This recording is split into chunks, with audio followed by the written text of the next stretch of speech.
Thomas the Tank Engine wouldn't stop being a nuisance. Night after night, he kept the other engines awake. I'm tired of pushing coaches. I want to see the world.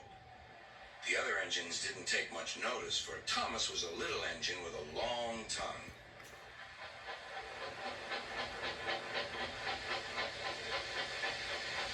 But one night, Edward came to the shed.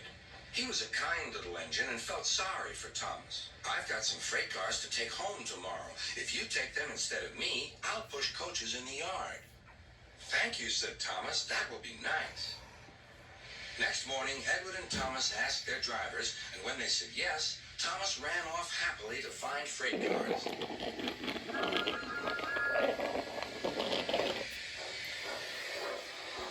Now, the freight cars are silly and noisy. They talk a lot and don't attend to what they're doing.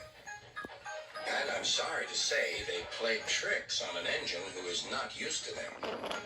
Edward knew all about the freight cars. He warned Thomas to be careful, but Thomas was too excited to listen.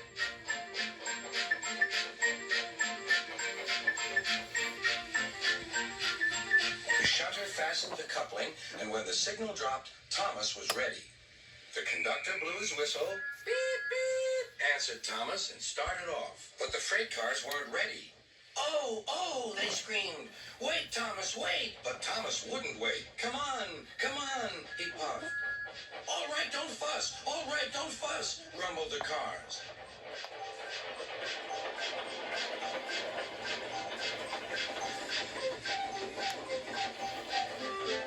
Thomas began going faster and faster. Whoosh! He whistled as he rushed through Henry's tunnel.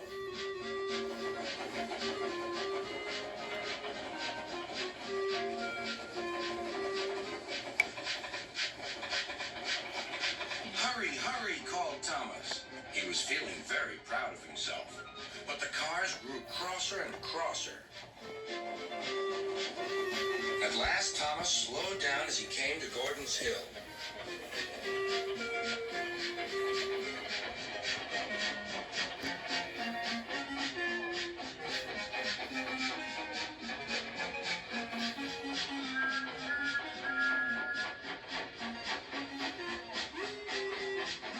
Steady now, steady, warned the driver as they reached the top.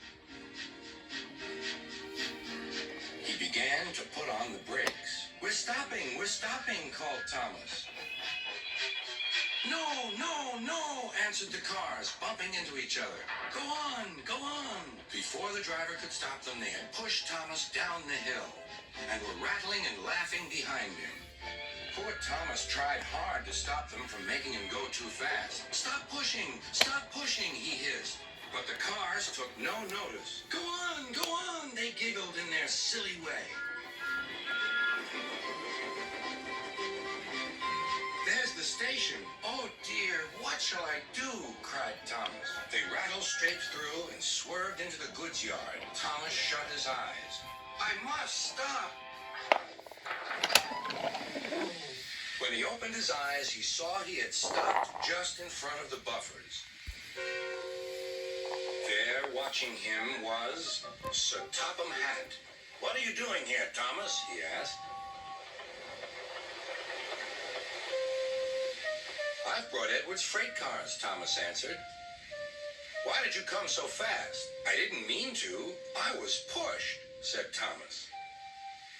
You've got a lot to learn about freight cars, Thomas. After pushing them about here for a few weeks, you'll know almost as much about them as Edward. Then you'll be a really useful